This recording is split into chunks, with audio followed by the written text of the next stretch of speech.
telling over the story, the biblical mitzvah, and we have to treat it as such, which means it has to mean something to us in order to relate over to others, in order to teach it, in order for it to be relevant. It can't just be the same story as last year or the year before. It has to be a real story. It has to come up with a new drama that makes it real for the children, for the child inside. So I do suggest that you spend time, if you're going to be preparing your own brisket or tzimis, also to spend the time to prepare what you're going to share at your Seder to make it real. Don't just expect it to just come. Prepare it. Spend some time on it. And you're welcome to call me up if you need some guidance, or you can even go on our website that has an enormous amount of inspiration and insights specifically about the Seder. You can go on jewishnavado.com/Passover. As was mentioned as we saw by the Rebbe, and as was mentioned by Rabbi Shmutkin on the video, today is a special day. Today is actually the Rebbe's birthday. The 11th of Nisan is the Rebbe's birthday. And from 1978, every year since then, starting with President Carter, every year there was a proclamation made by the U.S. government proclaiming the Rebbe's birthday as Education and Sharing Day USA. And it's actually very significant. What I find interesting is actually the only proclamation that is not geared, is not specific on a secular day, is actually on a Jewish day, which means that it changes every year. And I was in touch with our city to try to make sure this happens. They were looking at the research about it, and they said, we saw that President Obama signed it on April 11th, so let's do it, let's wait for that day.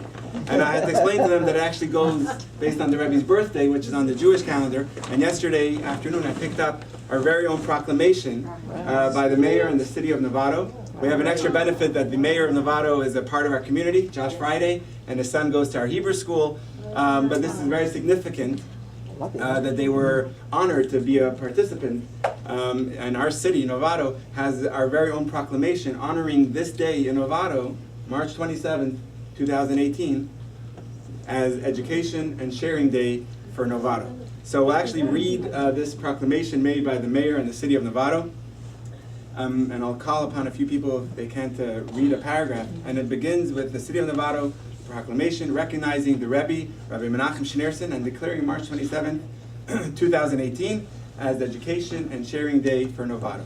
Whereas excellence in education is vital for the success of our city, and in Novato we seek to instill each child and adolescent with a good education. And for the next paragraph, I'll honor Rhoda to come and read a paragraph from the proclamation. Rhoda, you have to read it. The voice of Rhoda. Whereas, by preparing our students for the responsibilities and opportunities of the future, education develops the intellect through lessons on literacy, math, and science, and... Thank you. I'll honor Abe, if you don't mind, also coming up and saying that.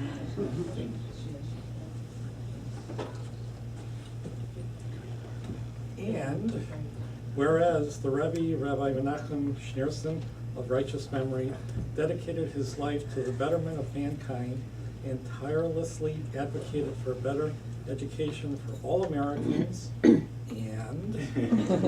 I honor Don, would you come up and read a paragraph? Ooh, I like this shirt. No. Right here. Whereas the Rebbe taught that education should not be limited to the acquisition of knowledge and preparation for a career, but also on character building, with emphasis on the universal moral and ethical values that are the basis of any peaceful, civilized society. And... Please take that, you read a... Moi?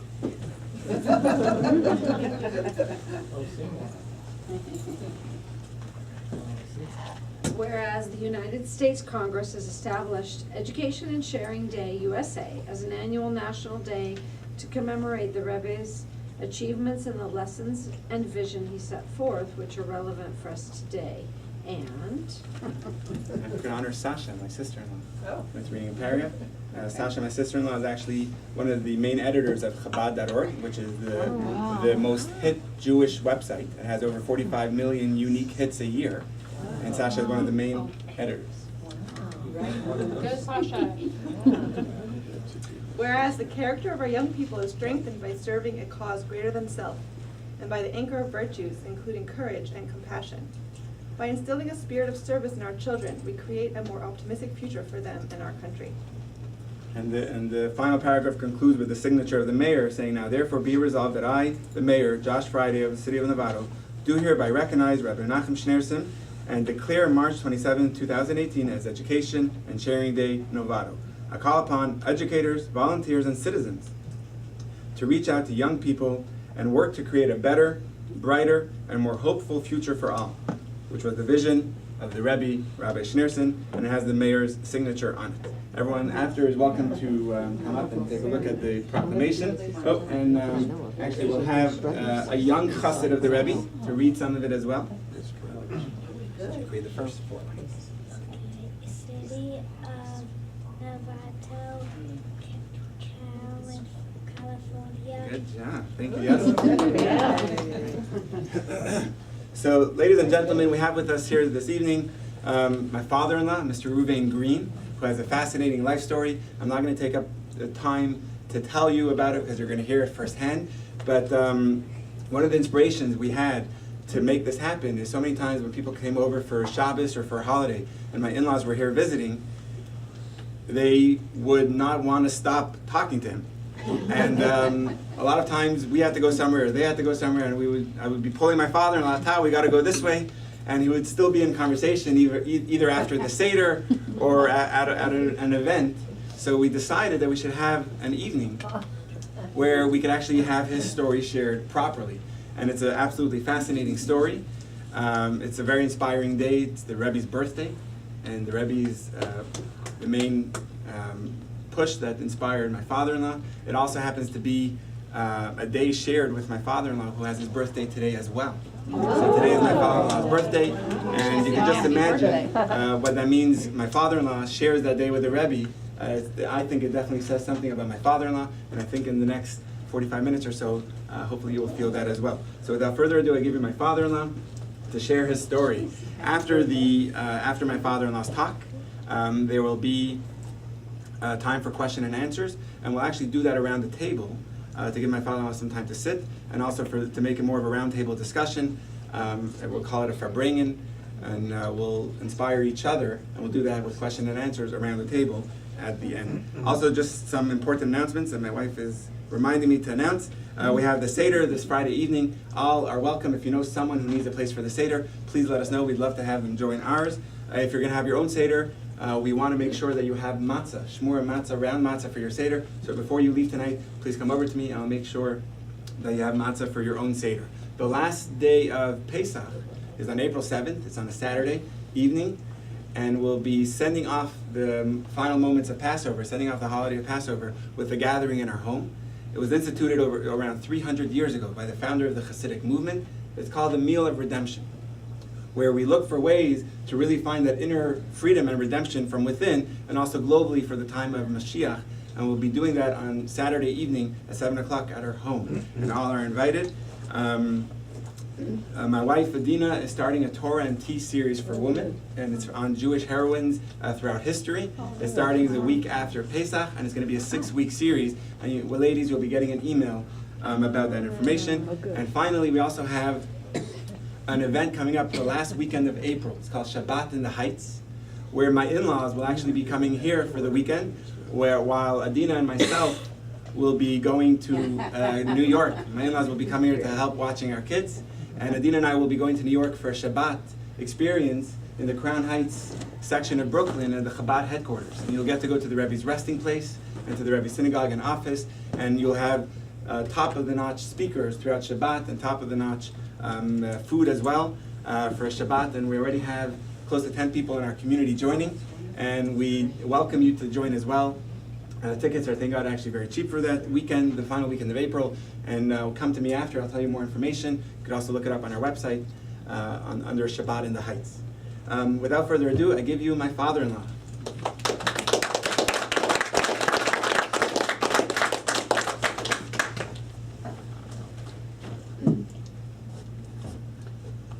I asked for this watch to be here so that I can keep it to 45 minutes. Okay. It's a pleasure to be here, very much a pleasure to be here, and it's a privilege to be here on the Rebbe's birthday. as my son-in-law said, the Rebbe, if it were not for the Rebbe, I would not be here tonight. My wife would not be here tonight. My daughter, Sasha, would not be here tonight. Neither would your Rabbi Rebbitzin. He has affected our lives. He has brought us to where we are today. A few disclaimers. First of all, you probably received the flyer, the leaflet, whatever, from Hippie and Chassid, okay, with my photos on it. Well, one of those photos is not mine, it's my brother. The younger one is actually my brother. There are actually no pictures of me from that era, of my hippie era, and as I'll explain later. A second disclaimer. Yes, I was in Mississippi. Yes, some exciting things happened in Mississippi, as you'll hear also. I did not organize a march. You know, when you tell stories around the Shabbos table or whatever, they're kind of passed around through the family, you know, the game telephone, okay? And somehow I looked at this thing and said, oh, I organized a march in Mississippi. Right. But I did some other things there. And a third disclaimer, I don't know how the heck you put 69 years of a life into 45 minutes, but we will try. Okay, my wife likes to always, she says whenever I say something about my life, she says she's happy because she learned something new. We've been married for 35 years and she knows me better than anybody, but you know, you always learn new. As I was reflecting just the last couple of days when I speak about tonight and thinking back about my life, I realize there's things that probably my wife doesn't even know. I'll give an example here. Tamar. The love of my life. Tamar. Okay, before you and I met, how many jobs do you think that I worked in my life? Lots of them that I know Well, for sure. give me a number. 10? Higher. 15? Higher. Higher. 25? I worked 27 jobs, specifically different jobs in my first 34 years of life. Wow. Starting from the time I already was a kid, because I believed that working jobs is a great way to learn about life, more so than school, a great way to learn about people, a great way to learn about myself. And so, yes, I worked, I'll tell you a couple of the more interesting jobs during the course of this evening, but no, it was 27, not 10. My wife is still learning things about it. We all have our path in life. Sometimes our path takes us closer to our Creator. Sometimes our path takes us further away from our Creator. So this is the story of my path in life. I was born and I was raised in San Diego. I was born in 1949, and we were basically a secular, unaffiliated Jewish family. Had very, very little Judaism as a kid. And in public schools, I basically had become to the feeling that organized religions were not a good thing. They only kept people fighting with each other and at each other's throats. And I believed in God, though. I had my own concept of God, and I every night when I was a kid, and when I go to bed, I'd pray to God. I'd just thank Him for the day, and I'd ask Him for good things, you know, for myself and my family, you know, for wisdom and health and things of this nature. And I was always doing that as a little kid. There were a lot of, growing up in San Diego was very much like Novato is. You know, it's a kind of a suburban rural area. And I spent a lot of the time in the canyons. I loved the canyons, I loved wildlife. And I spent a lot of times as a kid just roaming around in the canyons, and catching lizards and frogs and rabbits, and, you know, enjoying. And I saw God in nature. I saw God in nature. And I saw God in animals. I loved animals. I had lots and lots of pets. And then I remember one specific experience. I had a dog, my dog Skippy. He was just a little bit of a mutt, okay? And he got lost. He got lost. He got out of the car 6 miles, maybe about 6 miles from home. And I prayed every night for my dog. I love that dog. And I prayed every night for my dog to come back home. And sure enough, one day, this little mutt shows up on our front porch. I don't know how. I don't know how, okay?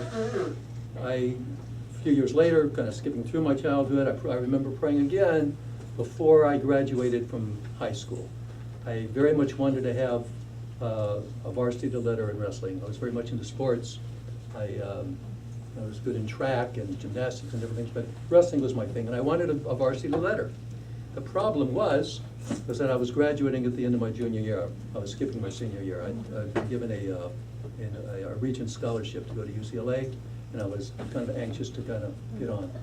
And my coach did not believe in giving letters, varsity letters to juniors. So I remember praying very, very hard that night And for some reason, he calls me in the next day. He says, I've changed my mind. I'm going to give you your varsity letter. So now I'm off to college. Now I'm at UCLA. And at UCLA, life kind of went into the fast track. And unfortunately, God kind of got put on my relation with God got kind of on a back burner. Got very caught up in university and things that were going on there. And that continued that way for a while. I moved into a dormitory. I was only 17. I was lonely. I was away from home first time like this. I didn't have any, my classmates were still a year behind me, so they, I was there by myself. And in this dormitory, I thought to myself, well, what am I going to do? I'm going to go out of my way to be the first to say hello to everybody. Anybody, any of the guys in the dormitory. I just always to say hello and inquire a little bit about them, okay? And it ended up, I became a social chairman first a social chairman and then the president of this dormitory. I'm almost 17 years old. These guys are mostly older than me. And, but they, when I was in high school and junior high school, I was into my academics and in my sports and things like that. I wasn't as much into people. I was into my pets. But here, I really got a chance to be into people and enjoy people. And and then when I left the dormitory and moved into a fraternity, I became the president of the fraternity as well. And I was also doing leadership positions on campus at UCLA.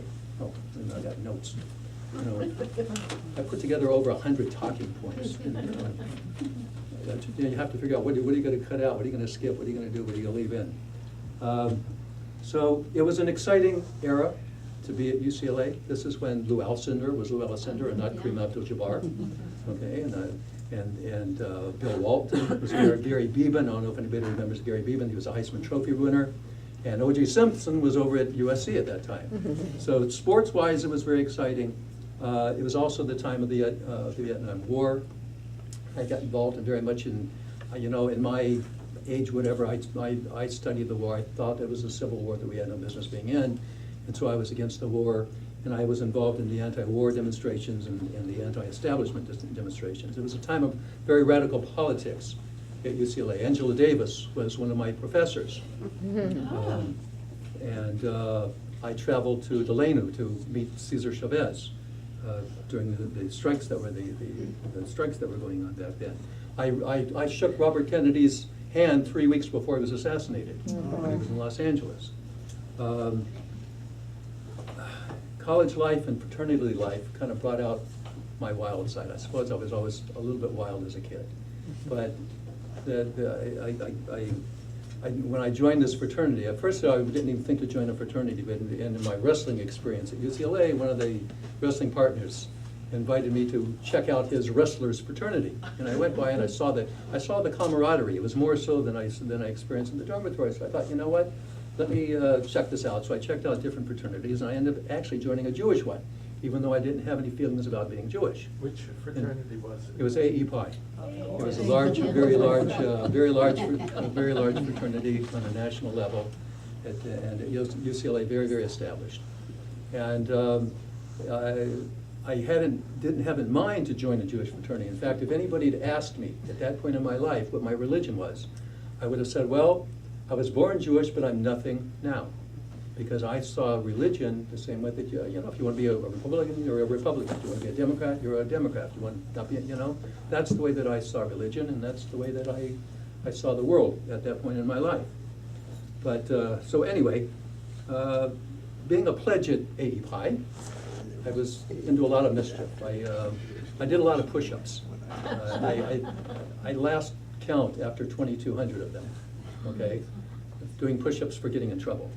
I was a little bit of a rouser. I'll give you a couple quick examples.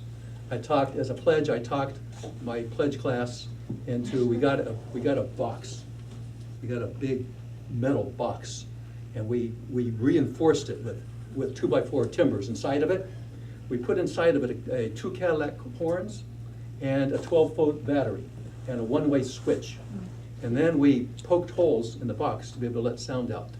In the middle of the night, we took it and we chained it to the the steel poles that were inside the stairwell of the fraternity, and we set it off, And we ran up onto the hillside and watched as the lights were coming on all over the neighborhood, and people are cursing and cussing and getting them to get this thing that was blaring, two Cadillac horns, just blaring and blaring and blaring in the middle of the night, okay, in Westwood Village. And then we heard the slamming. The president of the fraternity at that point in time was Crazy Harold Moskowitz, and he had gotten a sledgehammer, and he was trying to kill this thing with a sledgehammer, which was not working, all right?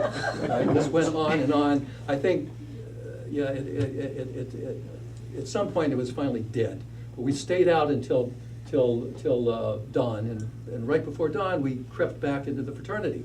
And as we go inside there, and you see this mess in what you see in the stairwell there, they had put mattresses on top of the on top of the box to try to muffle the sound.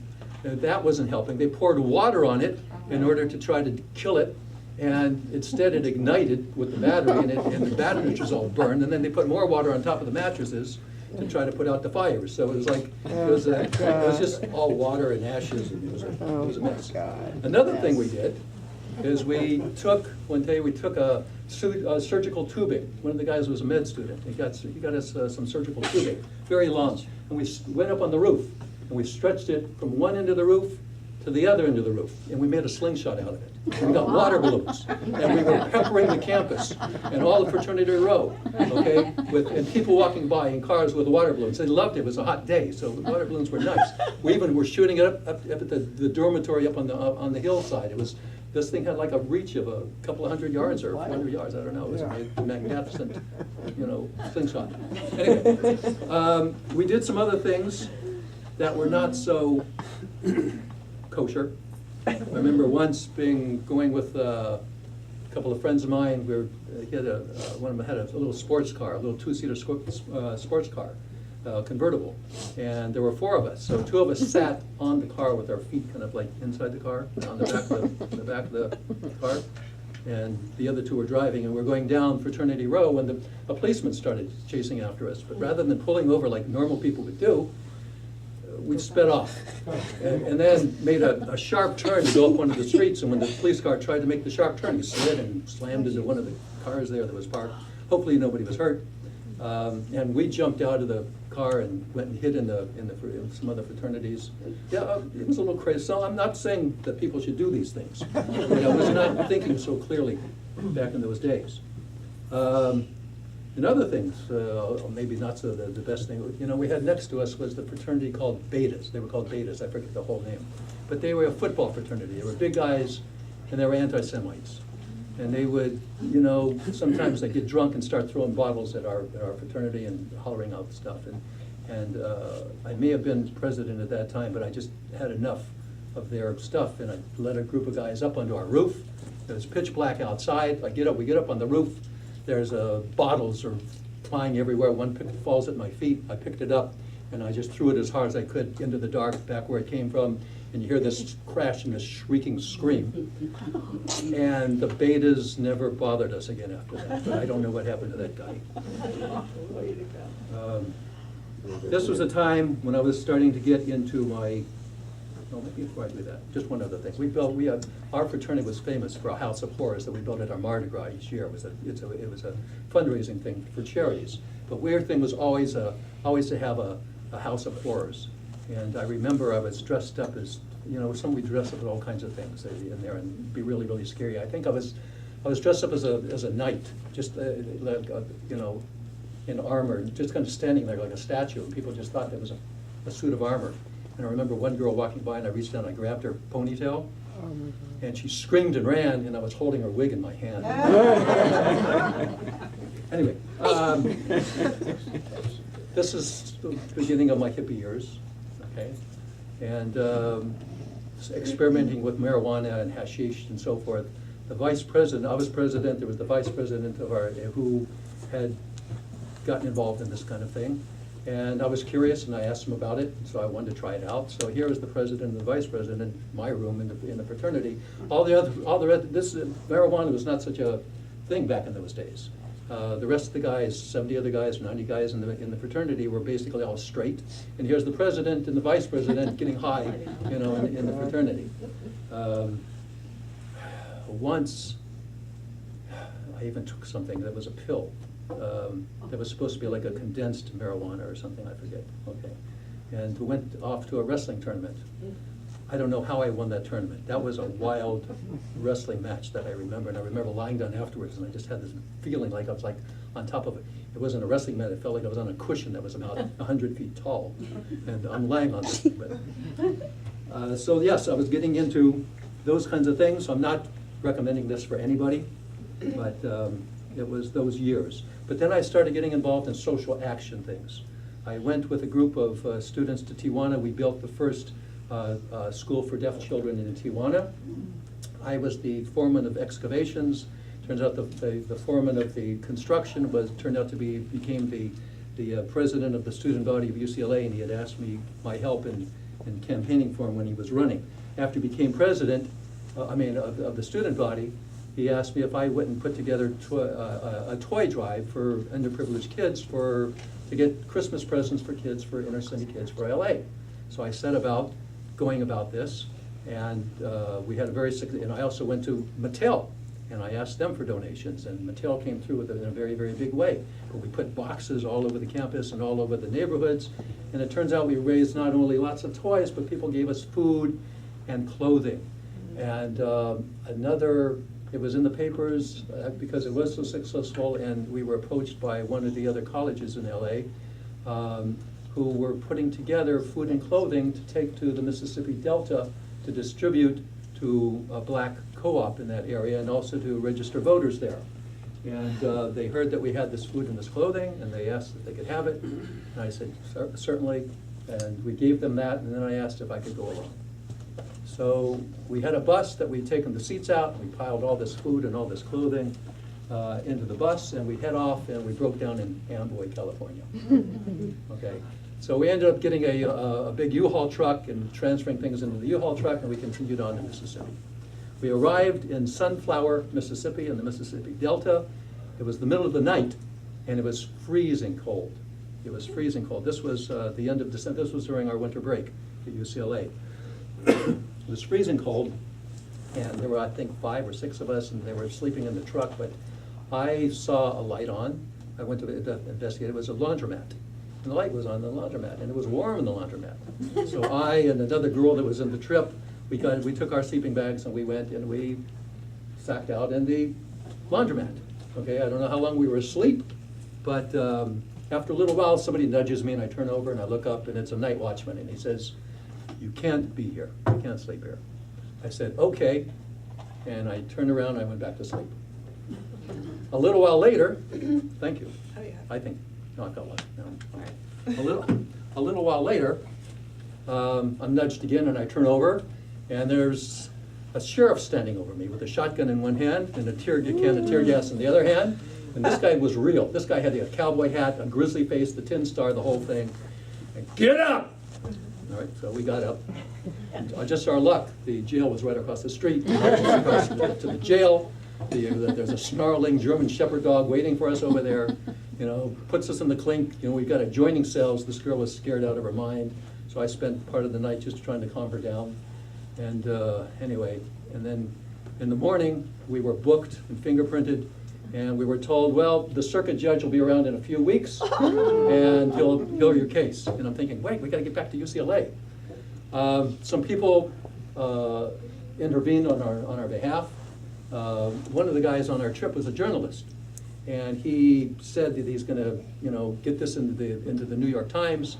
This was a time when, and that the feds would be on their necks in no time at all. That they were really there to stop us from the civil rights work that we were there to do. That they knew that we were coming and so on, and so they let us out. They let us go.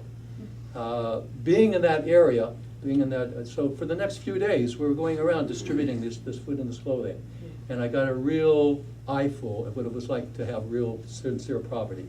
I mean, we went onto the plantations and to the shacks in the plantations. There were children, almost little children running around that were naked, no clothes, no clothes. We went into shacks where you look up and you see through the cracks all the you see the sky. You look down at the floor, you see all the cracks, you see the ground below. Okay, we went into one lady. She was ill. She had very swollen legs. The whole inside of her one-room house was black soot walls. There was no electricity at all, and her only heat and light was this little potbelly stove that spewed out all this soot. And she was in ill health, and we saw a lot of people that were in ill health. And I remember one kid was begging me if I would take him back to California with me. There was a lot of difficulties. Anyway, we ended up back in Los Angeles. I remember on the trip back, driving back, I drove, I think for a couple of days straight. As we drove into one gas station with an overhang, I remember ripping off the neon lights at the top because I was so tired and I was estimated the height of it. I'll take a break from UCLA here, and I'll talk about my 12th job. At this point, I now started my 12th job. It was a summer job, and it was working on an albacore tuna boat. Anybody fishermen in the crowd? Fisher ladies in the crowd? Okay. All right. I wasn't either before this job. It took me a week to find a skipper that would hire me. I had zero experience. I was at that time, I think, 19, and I was not Portuguese. And I spoke with 70 skippers before I found one that was, I think, from Nebraska that took me on. And I started working on this tuna boat. We were going to go off Mexico and go fishing off Mexico. It's a 60-foot boat, a 5-man crew. And we were going to fish off of Mexico, but the fish were not running that way that year. The Gulf Stream had taken them up to Oregon and Washington, so we started up the coast. Before we did, we have to come back into San Diego, and we had to build up the sides of the boat for expecting the larger waves that we were going to be encountering up in those waters, because we heard it was rough, and our skipper knew it was rough up there. And then we chug out of San Diego, and I was already at the helm on the first day of the job. They gave it. We had, besides our fishing that we had to do, we also had to steer the boat. We're taking turns steering. My shift was 10 until midnight. So, and the guys had gone to bed, and I'm at the helm for the first time. They just said, just watch the compass, just keep going in this direction, and that's all you got to do, okay? And watch out for things, okay? Okay? So I'm on there. I'm here, and it's a little bit foggy and whatnot. And anyway, at one point, I see lights, red light, white, but I didn't really know how to read these things. And before I knew it, I see we're heading straight into, there's a huge freighter, just like looming up like in one of these movies or something. All I see is this huge freighter, the side of the freighter, and we're going straight for it. And I start spinning the wheel, okay, and the boat is, turning around, and I don't know how close we came, but we came really, really close. And the guys that were asleep never knew about it, or if they did, they never said anything, okay? The first 2 weeks that we were chugging up to Oregon and Washington, I was as sick as a dog. I wasn't used to being on a boat. I can talk about fishing, not even being on a boat, all right? So I was sick, and I was sure that when we got up to Oregon, Washington, they were going to put me on a bus and send me home. But by the time we got up there, I got my sea legs. And after that, I loved it. It was exhilarating. It was terrible being on land after that. Riding in the waves all the time was great. The way that it worked was, first we had to catch our own bait. So we cast out these nets, okay? We would circle, when we'd spot bait, we would, these anchovies or sardines or whatever, we would circle it, and we would toss out our nets. And then we would spend hours by hand pulling in a ton of these. It was really strong upper body work. And after we get our bait, we put them in our bait tank, then we can go fishing. And how do you fish? At the back of the boat were 4 racks, crates. They were metal. They looked like big milk crates or something. And you stand in these things, and you brace your knees against the front of it. The poles that we had did not have reels on them. We used strong bamboo poles, and with a wire hanging from the end and a hook. There's no reel, right? And you wear a leather pad with like a notch in it for the butt of the pole. And you stand in this rack. The rack is at the level of the water. You're wearing big hip boots because the waves are coming and splashing on you. And you wear sealskins on cold weather, these yellow sealskins, trousers with suspenders and a jacket and a hood and all this stuff when you got really bad weather and waves and it's cold. Or sometimes when it was like really hot, We'd be out there, I'd just hop in there in my blue jeans and my hip boots and naked from the waist up and doing the same thing. But what you do is the following. You take this pole, all right, and you reach next to you and you take an anchovy, all right. Oh, there's a chummer who's up on top. There's 4 of us would be in the racks, and one guy would be on the top of the chummer. He's throwing bait into the water to keep the tuna around when you come across a school of tuna. So you take this pole, you put the hook on you put the fish on the hook, you put him in the water, and no sooner is he in the water than boom, you got a fish on here.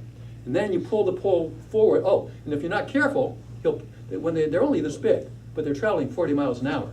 So when they hit the hook, they'll pull you in. If you're not careful, they will break your pole. They will pull your pole out of your hand. All right. So anyway, so you brace yourself. You catch this guy, and then as soon as he's on the hook, you pull him towards you, and you catch him underneath your arm. And you pull the hook out of his mouth, you drop him on the deck behind you, and then you grab another one and you put it on there, and you keep doing the same thing, all right? And then when they really start bubbling, you put this pole aside and you grab another pole.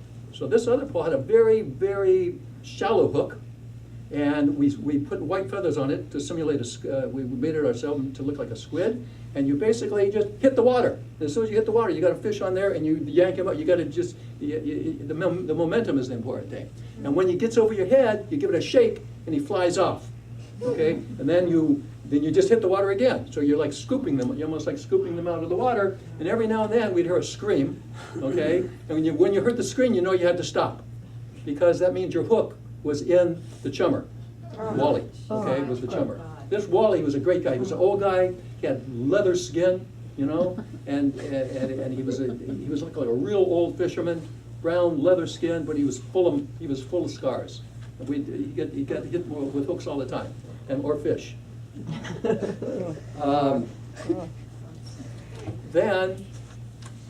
Sometimes we had to stop fishing and move the fish that were on the back of the boat towards the front so they wouldn't sink, because you'd have a ton or tons.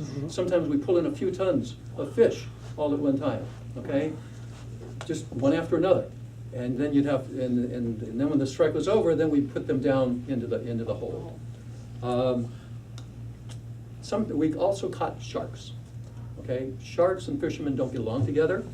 The sharks also scare away the tuna fish. So whenever a shark would come, we would catch the shark intentionally. If he was small enough, we would pull him into the boat. If he was too big, we would pull him to the side and we would gaff him or harpoon him. All right. One time, I would put notches on my pole every time I got a shark. Pole full of notches. I felt very proud of myself. One time I got a shark, and I was trying to size up whether he was big enough to pull into the boat or if I had to pull him to the side to harpoon him. And I decided, he was about as big as I was, and I decided I would pull him into the boat. And so I'm lifting him up like this, and I've got my pole straight up, and he's hanging there right next to my shoulder. He's smiling at me. They all have these beady eyes. I'm smiling at him.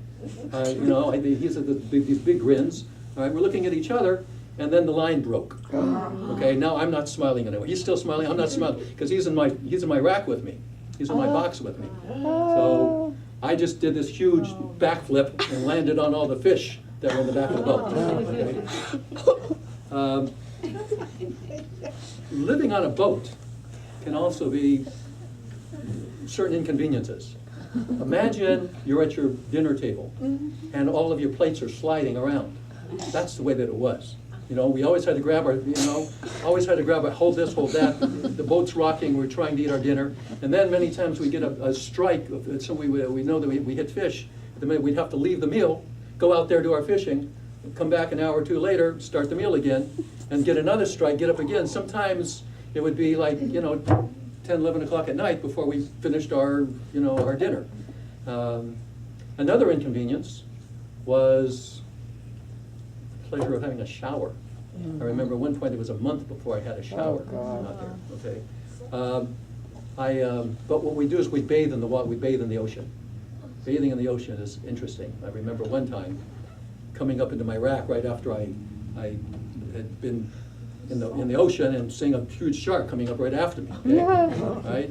Another time I come up and I'm soaping myself up on the back of the boat in my birthday suit. And right around the corner, all of a sudden comes a tourist fishing boat with 30, 40 people on it, you know? I'm standing there like this. Where'd this boat come from? All these people come from.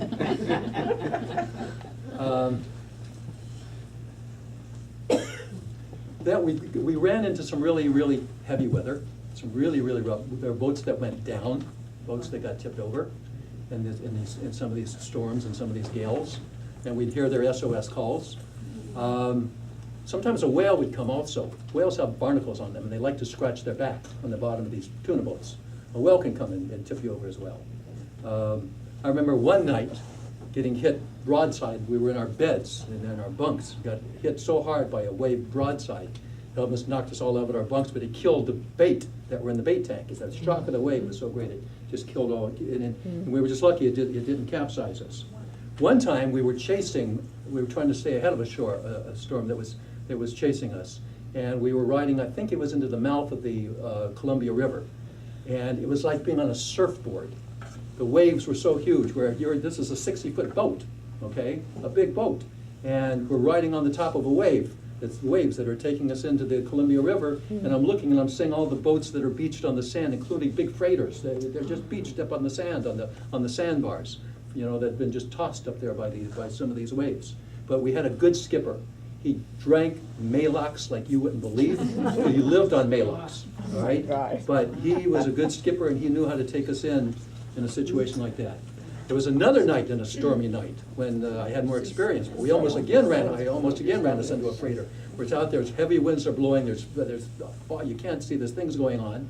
And all of a sudden, once again, here I see it, we're hitting right straight towards a big freighter. So once again, you do the thing, you try to avoid hitting it. One day, we ended up in Newport, Oregon. And I was going to go a few miles into town. There was a town that may have been called, I don't remember what it's called now. I was just going to go a few miles inland to this town. And I got picked up, I was hitchhiking, I got picked up by a couple of guys who were students at OSU, at Corvallis, which is like 50 miles inland. And we ended up going all the way to Corvallis, another place, and we had a great time. 10 o'clock at night, they dropped me off at the end of a town that was just to the west of Corvallis, underneath a sign that said 50 miles to Newport. And I had promised the skipper I would be back by 6 o'clock in the morning because the boat had to leave, the way the tides were and all these things, they had to go.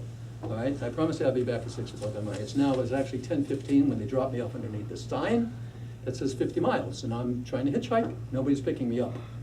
I was a little bigger than I am now. I had a seaman's beard, I had a seaman's cap, I had my blue tanker on, nobody would pick me up, so I got to get going. So I start jogging. It was the scariest night of my life. This forest that I was jogging through, a little road, it was so dark, I had to run on the little white lines and the white dots, because I couldn't see anything, and I could only see a few feet. These noises, I'd run past some of these farms, dogs in the dark would come running out, barking and barking. I'm waiting to get attacked by a dog.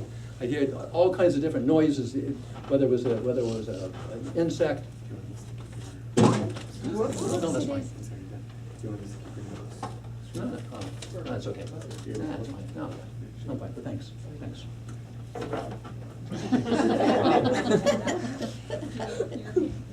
We,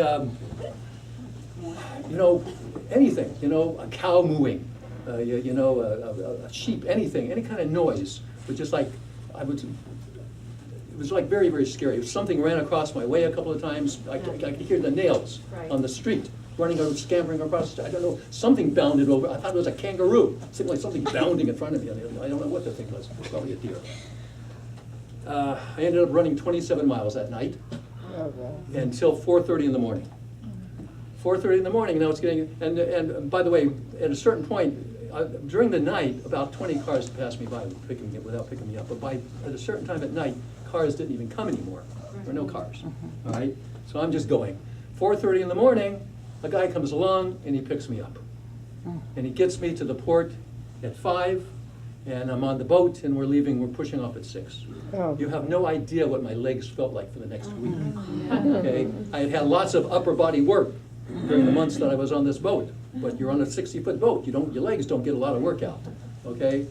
I could hardly stand up. But I remember I got back to the boat, and we shoved off. I got 3 hours of sleep, and then we were back into the racks fishing. Okay? On that particular day. I think that's enough about the boat. I remember when we came back and I walked into my parents' house, my sister almost attacked me with a knife. She didn't know who I was. I surprised her. I walked into the kitchen while she was chopping up something. She turned on me with this knife. Okay, I looked a little different. Okay, let's get back to UCLA. It's now, that was in the summer of 68. And we'll move ahead to the spring of 1969. And I'm in the height of my hippie years here. I'm walking across campus. This is the end of my junior year. I was not yet 20. I'm walking across campus in my bare feet, my blue jeans. I think they may have been bell bottoms, a little ponytail. Walking across campus, okay, not a care in the world. And I noticed a young lady lying on the grass on the side of the walkway. She's black and she's sporting a big afro. And as I walk by, I say hello, and she says hello back, which I didn't expect. I would say hello to people. I told you that's what I do. And, but I didn't expect her to say anything back. These were days of black militancy, and it was not cool for a black person to talk to white people at UCLA in those years. That's just the way that it was. So she said hello back, and in a very cheerful voice to me, and I was kind of a little surprised. I stopped to talk, and we schmoozed, and we spoke a while. I didn't know that she was planning to kill herself that day, right? She was she confided in this to me later on. She was at UCLA on academic scholarship. She was married to a USC football player who had been cut from the team.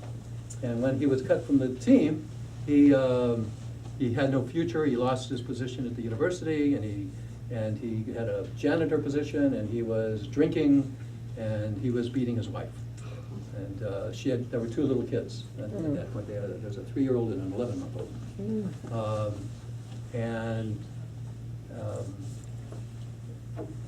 So she had decided she was going to kill herself, and the only reason she didn't, we had made up that we'd meet a couple of days later on campus again.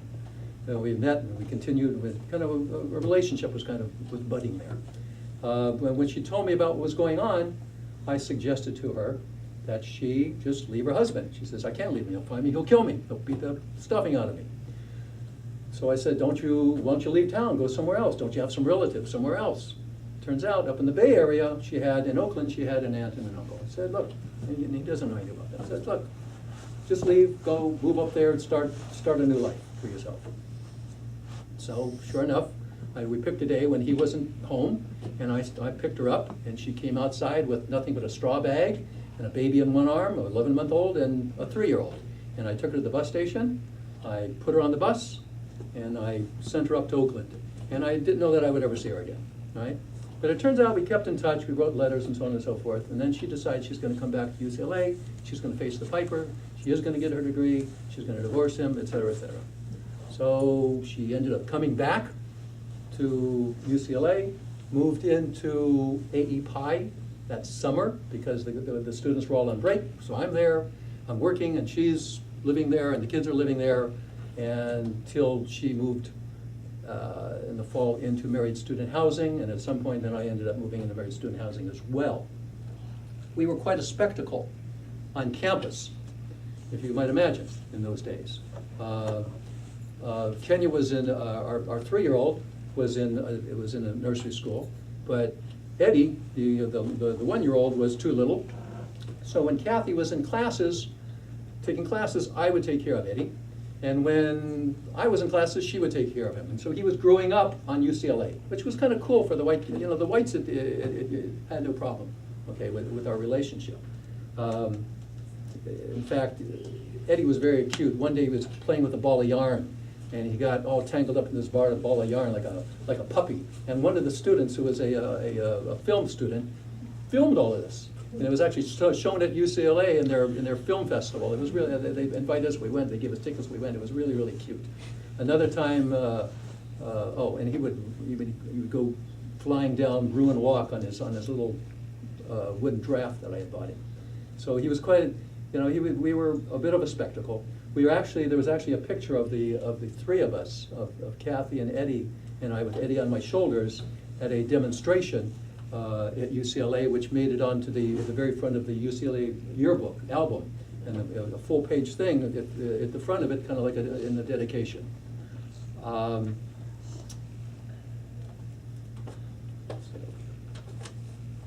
It wasn't cool with the black students, all right? Cheryl Dearborn was the head of the Black Student Union, and she hated my wife, or at that time not yet my wife, because of her relationship with me, and she was basically boycotted by all the black students on campus. But at this point, we had a relationship going, and that's just the way that it was.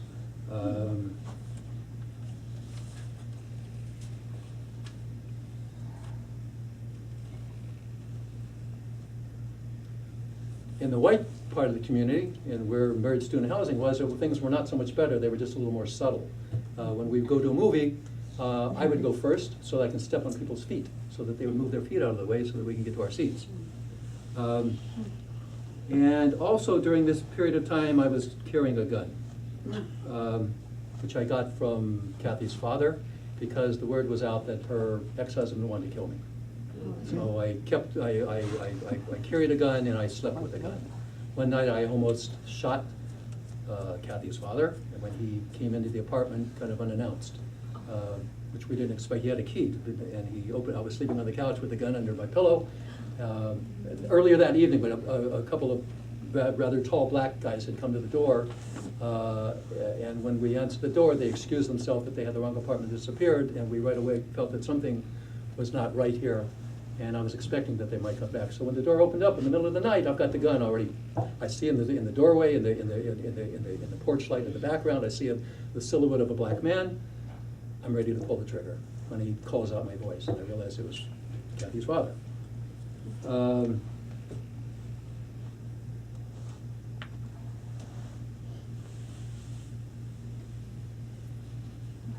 Anyway, her ex-husband faded from the scene at some point.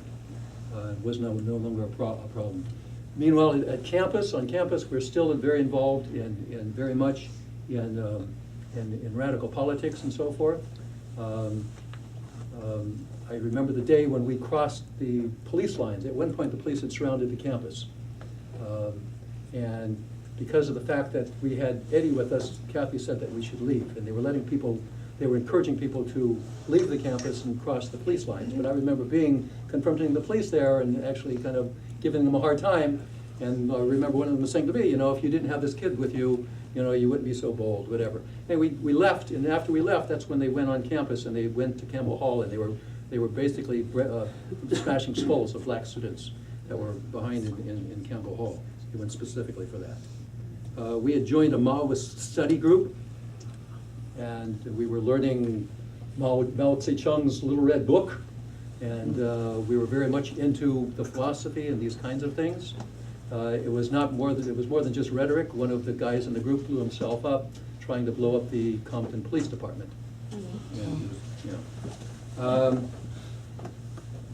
So about this time, this was in June of 1970. We decided to actually get married. And we got married at Kathy's parents' house in Compton.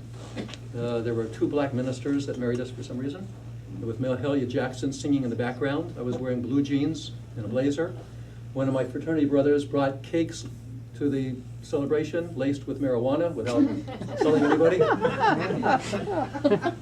Yes, I remember my new father-in-law, after having a piece or two, I looked at him, I saw him, he was sitting at the table and his arm around one of the cakes. And his arm around the cake. See, this is this cake, I think. There was a couple that came, one of my fraternity brothers and his girlfriend. They were very, very straight. They'd never had marijuana before. They ate some of this cake. I heard afterwards, they'd gone downtown afterwards, and they sat in front of the water fountain, this big water fountain downtown, and they just sat in front of this water fountain the entire night, watching the water.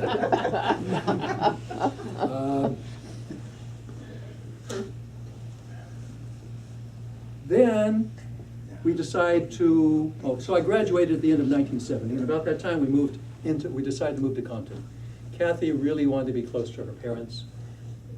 She was, and she wanted to be close to her parents.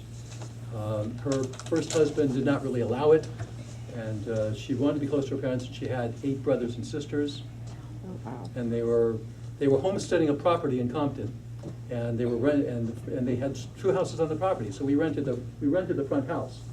It was a very dilapidated neighborhood. When we first moved in, getting to know Kathy's family was quite an interesting experience. Kathy had a stiff neck. It was right after we moved. She had a stiff neck. So I said, look, I can fix this. And I kind of jumped around the bed. She started screaming. I think she was screaming more because she was ticklish than anything else. Next thing I know, the entire family was at the window, looking at the whole family is looking in the window, seeing what I'm doing to their daughter, okay? And our sister. They didn't trust me. I remember that in the beginning. We tried to fix up the house. I rented a sander to try to sand the floor because the floor was terrible. The sander went right through the floor. Right through the floor. We had a hole in our floor, and I had to figure out what I'm going to do with this hole in our living room floor. I went to hang up a picture in the bedroom, and the wall collapsed. All the plaster just fell down. I didn't know what to do, so I just got, these thin panels that look nice, panel wood. I just put panel up there. It just hit it, all right? And behind it is this big gaping holes.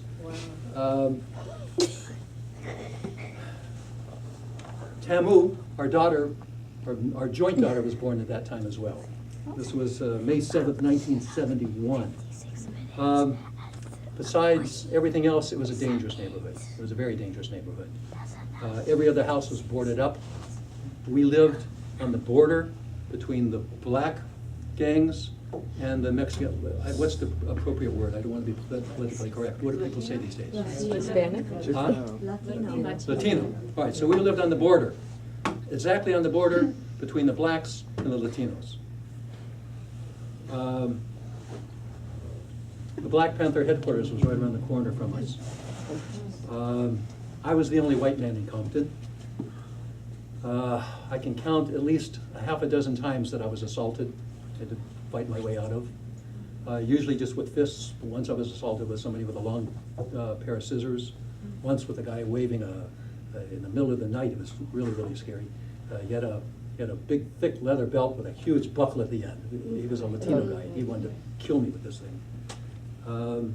People who knew me, it was all right. But people who didn't, every time I'd run into somebody new, what's this white guy doing here? You have no business in our neighborhood. And I was determined to stay. We had, our son, there was an attempted kidnapping by some tall black guy that was crazy. He thought he was his son. And I remember we were in front of the doctor's office in daylight. This was actually in Watts.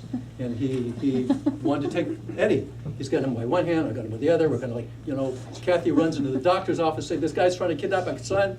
They look outside, they say, this white guy and the black guy think I'm the one who's trying to kidnap him. So anyway, the only thing I could do about this guy, I said, all right, you can have him.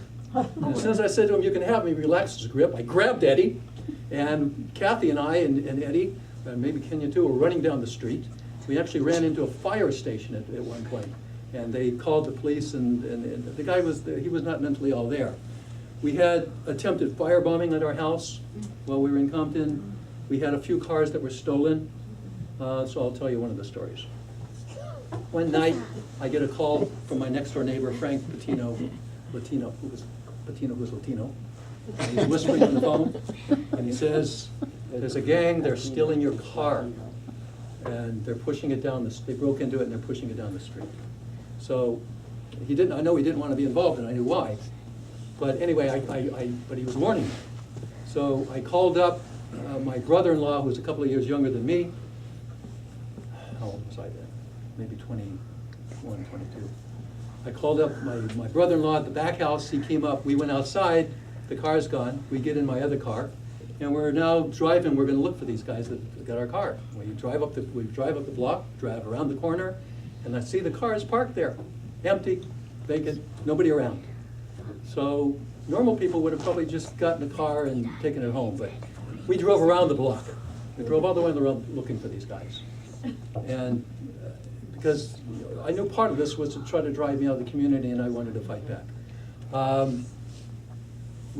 As we drive around the block, we pull up in front of our house. There's a car sitting in front of the house, and we look, and there's like 5, 6 guys sitting inside this car. So we get out of the car and approach the car, and the guy in the front says to one of the guys in the back, "Get out the Roscoe." That made me a little uncomfortable. A Roscoe is a gun, right? And we were unarmed. And then 5 or 6 of these guys, I don't remember which was, come piling out of their car. And we're ready to rumble. And at that moment, we're all kind of shocked by the screeching sound. We look up, there's a police car racing down the street straight at us. Okay? It stops a few yards from us, both front doors fly open. Kathy jumps out of one door, a policeman jumps out of the other door with a shotgun, cocks the shotgun, he points at it, cocks the shotgun. It was so, I'll tell you, it was the middle of the night, and it was so quiet. But the shotgun, the cocking of the shotgun, you could hear it reverberating off the walls of the houses. And and Kathy screams, "Don't shoot, he's my husband." She had, when we went looking for these guys, she had run out to the main street in her nightgown and was lucky enough to flag down a policeman. So that's what had happened there. Anyway, they arrested these guys, they took them away. All right, it's not the end of the story. The next night, I'm coming home from work. How are we doing for time? Oh my. I'll just, no, okay. The next night I'm coming home from work and pull up in front of the house. I look down the street, it's dark, and I see something's going on there, a whole lot of people in the street down there. I get out of the car, I'm going up to the house, Kathy runs out, she says, "They're beating up Frank." They're beating up Frank, my neighbor. Somehow they figured out that he was the one who had called me. So I start up the street. And I'm thinking, how am I going to deal with this? Okay, I'm going up the street. And the first guy I run into is one of the guys who had been in the car the night before, and he wants to pick a fight with me. And I put this guy out of jail for already, okay? And I just kind of shoved him like this outside, and I'm more thinking about Frank. And I get up there, I get up to where and there's like a whole circle of people, like 100 or at least 100 people standing in a circle in the street. In the middle of the circle, there's this huge Latino, long red hair, red beard, huge, and he's beating Frank. Frank is on the ground, on his back. Is this Latino? Yeah. Okay. He's on his back, and there's a lady who's holding his head up and pulling his hair like this, pulling up his head, and this other guy's just punching me. So my first thought was to run in there to help. But something caught my eye. A flash caught my eye. What was this flash? It was the street light shining on something, and I looked, and a guy's holding a knife in his hand. One of the guys in the circle has got a knife in his hand, and the light is flashing on it. And then I looked around, and everybody in the circle has got a knife in their hand. Oh.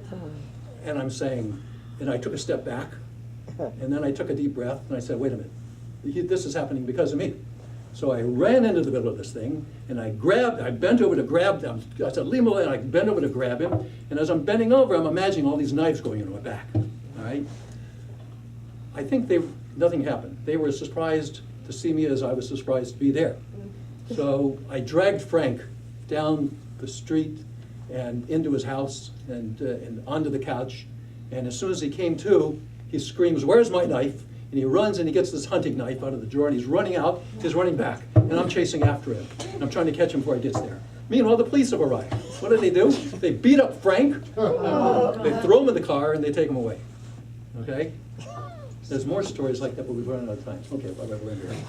No, just say the stories. Huh? Just say the stories. No. Yeah. We'll be here all day. I will just say the following, that we ended up in a divorce after 8 years of marriage. My wife had race played a big part in it. She always wanted to be part of the black community and help the black community. I put her through school. She got a master's in public health. Her grandmother had been a slave. She had wanted to help the black community. She could never do it married to me. We only ended up in a relationship because she was suicidal when I met her. The kids growing up had black friends. It was hard with a white father. Another thing was marriage. My Aunt Kathy had a good relationship with the church. She had good memories of the church growing up. I didn't have such good memories. She wanted that we should join some. She was willing to join a synagogue. I was not willing to even join it. I didn't want to join a synagogue. For sure, I wasn't going to join a church. So there were pressures on the marriage. We broke up.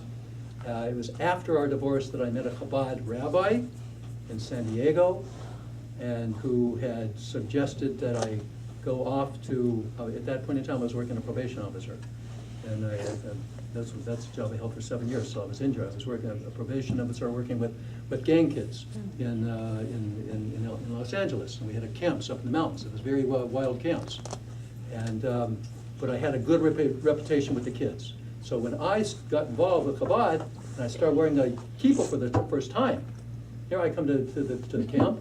What do you have in the camp? You got black gangs, Latino gangs, you got Supreme White Power, you got Ku Klux Klan, you got Nazis, all right? And I'm starting to wear a kippah. By that time, I had a good reputation with the kids, and they all were fine. I remember we were playing a basketball game one night, and my kippah flew off. And this big, tall, black kid, everybody froze. Everybody froze. I didn't know what, I didn't even realize, but my kippah flew off, and everybody froze.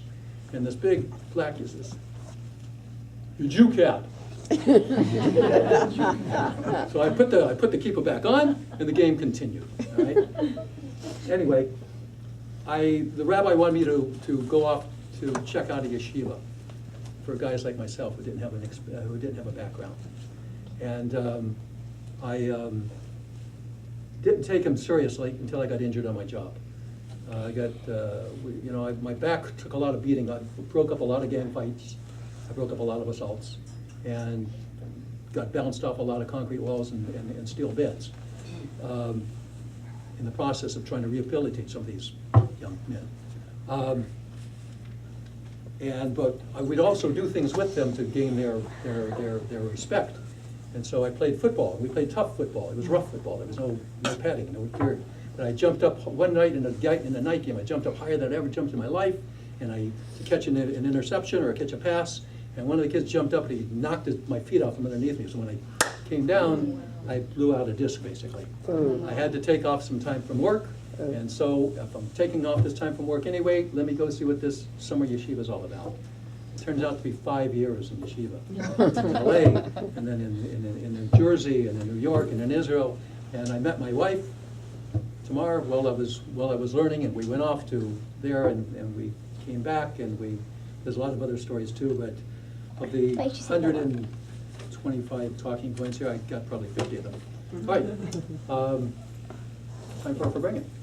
Yes?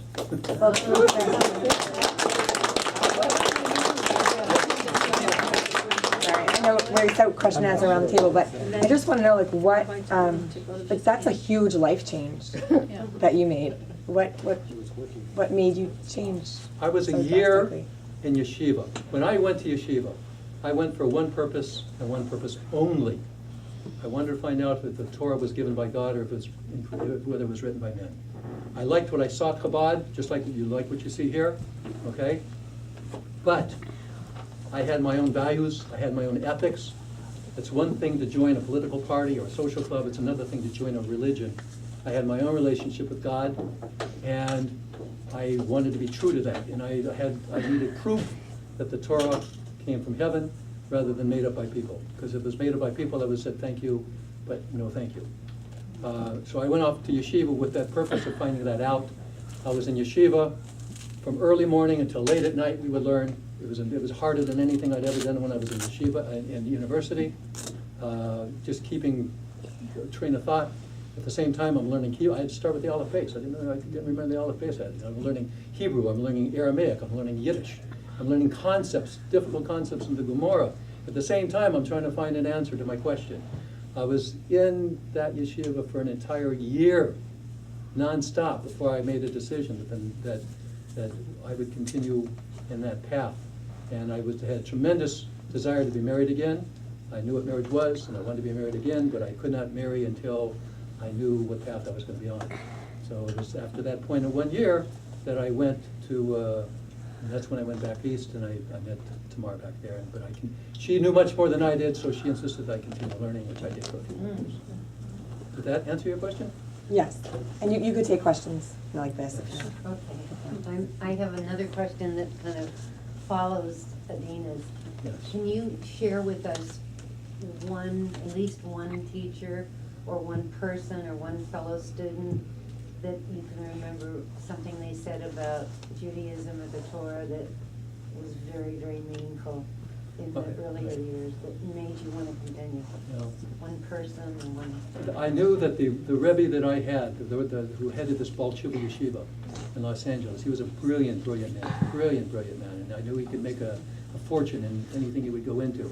Instead, he was stick poor because he chose to teach guys like my savings ran out after 5 months, okay? And I was in yeshiva for 5 years. And my savings ran, and I was ready to leave. And he says, we don't want you to leave. We know that you're serious about your studies. Stay, don't worry about it, we'll take care of things, okay? And that's the way that it continued. In terms of one thing, one rabbi, in one of the yeshivas I was in, had a very, very special rabbi. Very, very special rabbi. He was from the old country, right? As a child, he grew up in Siberia. And then he went to Tashkent, where it was the only place where he could go to a yeshiva where the Soviets were not on top of them. He never saw his parents again after that, okay? And he ended immigrating to this country when he was a teenager, right? And he always spoke with this charming, he was a charming person with a charming accent. Again, stick poor, had lots of problems in his family, lots of problems, but you would never know it. He had permanent lines around his eyes from smiling, and he would teach us, and he'd talk in this quaint old country language. But he was teaching us a Gemara, and it was all about who was the rightful owner of a pruta, which is a penny. And they're bringing this long argument between the rabbis and the Gemara about who's the owner. And I'm trying to follow this long argument. It's going on all day long. And finally, this rabbi finishes the argument, and he says, yeah, this guy's right. This is really right. This guy is the owner of the pruta. Then this other rabbi comes, and he gives a big rebuttal. He gives a big, long thing why that's not this guy who owns it, it's really this guy. And I listened to that. I said, yeah, that makes sense. Yeah, this guy's right. But then the other guy comes back with a rebuttal, and then the third guy comes in with another thing. You know, your mind is turning to jello by then. But then it hit to me, what are they arguing about? The rightful owner of a penny. If the Talmud is that concerned about the rightful owner of a penny, there's something divine that's going on here, okay? Because nobody else would care. But what belongs to somebody belongs to somebody, and that was a real meaningful experience for me. Thank you. Yes. You said that you went to yeshiva to find out whether the Torah was from God or from a human being. Yes. And I don't know if you just answered that by talking about the Gomorrah story or if it was something else. What was it that convinced you that the Torah was from God, is from God? The answer is that there is no convincing. The way that this religion works, God is very tricky, okay? Whenever I would get one question answered, I thought the way to get this is to get answers to my questions. Every time I get an answer to my question, 2 more would pop up to take its place. And this it was going crazy with this. You work on it, you work on it, you know? But meanwhile, I had this driving force inside of me. I needed to get married again. I needed to know who I was before I get married. So finally, in desperation, I asked God for a miracle. I'd say that people should do these kinds of things. Something happened. You could say it was a coincidence of all coincidences, or you can say it's a miracle. Whatever it was, it gave me the fortitude to continue going forward. To say, all right, there's enough here. I'm going to go. I'm going to try this out. I'm going to see what it's all about. I'm going to get married, and I'm going to commit myself to this. And here it is, 30-some years later, 5 years later, and it worked out. I don't know if that answers the question. It just, It sounds like sometimes you when I decide- had, you when I, decide look, to I have had faith. strong pulls to go back to my previous life, believe me, I had strong pulls. Okay, I grew up on the beaches of San Diego in shorts and tank top, and life was whatever you wanted to do, okay? I had a lot of restrictions now in my life, all right? And I had lots of times when I wanted to just go back. But, it was experiences like that that kept me involved, but I continued to learn for those 5 years that I continued to learn. And that, I stopped my learning in 1986, and that's when I came back to San Diego, and I've continued learning ever since, but in my spare time, yes. I want to say thank you very much for your talk. I saw the article in the Bohemian, and I felt drawn to this place, and I came here and I was welcomed, and you actually went out of your way to say hello, and you said something very interesting to me, and we're almost like a kindred soul and spirit in many ways. I walked over and I pulled out a book on the seeds of wisdom, and I just a book, a page opened, and it said, "Our sages teach us that every day we must approach the Torah as if it were given today." And you said to me about, we're all given something to do, and so I'm here to share that. Less than a week ago, I'm at my greenhouse in Petaluma. I grow cactus and succulents, and my nickname is Cactus Pete, often bitter, sometimes sweet. And that evening, the building and the ground shook for 4 minutes, and I was given a message, and it said, it was given to me, and I was told, "Do not listen to naysayers, but tell those who have ears to hear what you were given." And for the last month, I was sharing that there will indeed, within a breath of this full moon, be the first of 2 earthquakes.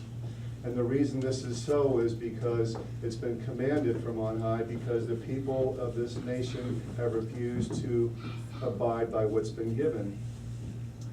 And so I've been sharing this, and I was in San Francisco that day, the evening that it shook, and I was sharing this information, and I walked into a Tibetan shop, and I talked to this woman there, and all of a sudden she's telling me, "Oh no." We're just gonna give a couple more, just because we're running out of time, question answer, in case anyone has any more questions. And then we're gonna turn into a round table, and anyone who wants to stay longer can talk and for break. So are there any other questions We'll follow up. for my father?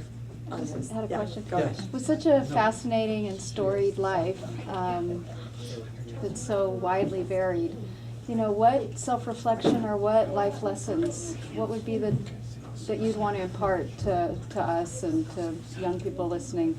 What would those be? I'll tell you what. The stories what I shared is just a fraction, okay? But a lot of those stories, a lot of those things, for whatever reason, took me further and further away from my Creator.